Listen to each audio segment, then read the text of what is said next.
How do you know if what you're looking at is a good deal? This is an actual example here of something that one of my clients sent to me. So this is an example that was given to her as what to look for in a good deal.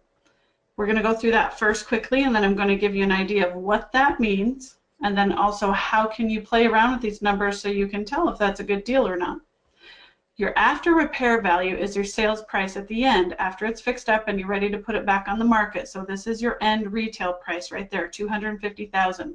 Now in this example, you have to subtract all of the other possible expenses that your investor is going to have. Now if they're planning to make $100,000 as either profit when they resell it or equity to keep as a rental, that's a huge percentage, because if you take 10% of $250,000, that's 25,000 times 4 will be your 100,000. That's 40% profit. That's way higher than most investor buyers are going to expect to make, but we're still going to stick with this example to start with, and then we'll get into the other stuff in a minute. So if they want to make 100,000, they just insist that's got to be their profit. It's going to be a pretty low purchase number, because look down here, we've got 78,500 as the actual offer you can give. A house that's going to resell for $250,000 and needs about $30,000 in repairs is probably not going to be picked up for $78,500.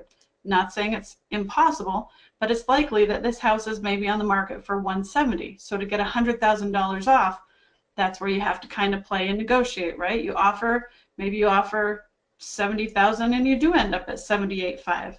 But more likely, if this property is on the market for about $170,000, you've got to figure out what are all of these expenses, and maybe you can pick it up for $120,000, $130,000, $150,000 max. So let's go over what these example expenses are. You've got cost of repairs. That one's pretty cut and dry. What is it going to cost for materials and labor to get it fixed up? This is something you can do a rough estimate on at $10 a square foot. So you take the square footage of the property, multiply it by 10 if it's a basic fix-up, just mostly simple cosmetic things, or if you plan to keep it as a rental, or your investor buyer plans to keep it as a rental instead of flipping it and selling it. The quality can be lower if it's going to be a rental than a really nice house for resale. So we'll stick with the $30,000. And then cost of financing. This is the cost of money. If your investor buyer has cash, this one will not apply, so you could just take that whole $12,000 right off of there. Then carrying costs are things like utilities, property taxes, anything that's going to cost money along the way. So if there's an HOA fee, they're going to have a proration on all of those types of fees that are monthly or yearly expenses that they're going to have while they hold the property.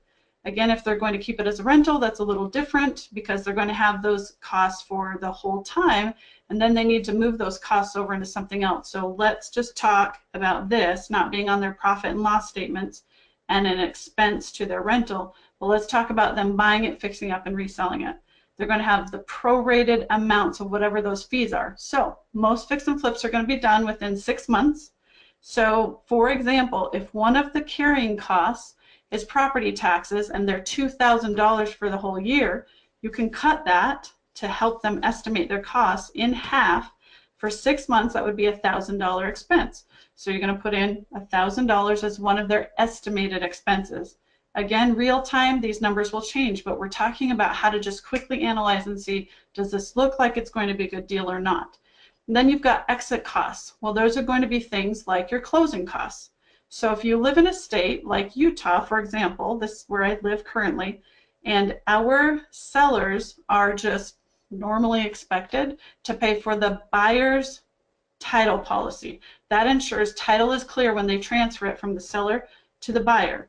So when this investor buyer picks up the property, the seller would be paying that for them. When they go to resell, they're going to be paying that for their buyer. So that is technically an exit cost, and it's really a closing cost. So you've got closing costs at the beginning when you purchase, closing costs at the end when you sell.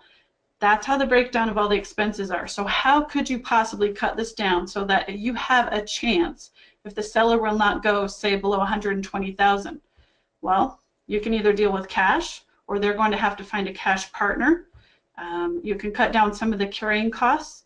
You can cut out some of the cost of repairs, maybe get better bids from contractors. shave another $5,000 or so off that. So little by little, you keep cutting those costs down until, voila, you might be able to go into the 120, especially if they're willing to make $50,000 instead of $100,000 on their flip. This is a huge category that could be chunked down depending on the expectations of your investor buyer. So that's how I look at the numbers. For sure, you're going to have some of these categories. You're going to have the resale price, that's your out. Some of your ins to the project, you definitely want some profit. Not necessarily going to have repairs, although usually, but this category altogether might be cut out. And then your cost of financing, not necessary. If you're dealing with cash, can cut that. Your carrying costs can be cut significantly if you do creative things like keep the water off until you have to have showings. Make your contractors go use the restroom down the street instead of having the water on for the 2-3 months while they're fixing it up, for example. And then your exit costs, those can definitely be cut by shopping around, and if you don't cover any, say, closing costs for your buyers, a good chunk of this amount might be able to be taken off, but you definitely are going to have some carrying costs, some closing costs, and some cost of repairs most times with your fix and flip. So that gives you a good idea of how you can manipulate those numbers around to make sure that you are getting a good deal for your investor buyer, and we will have more to come here shortly.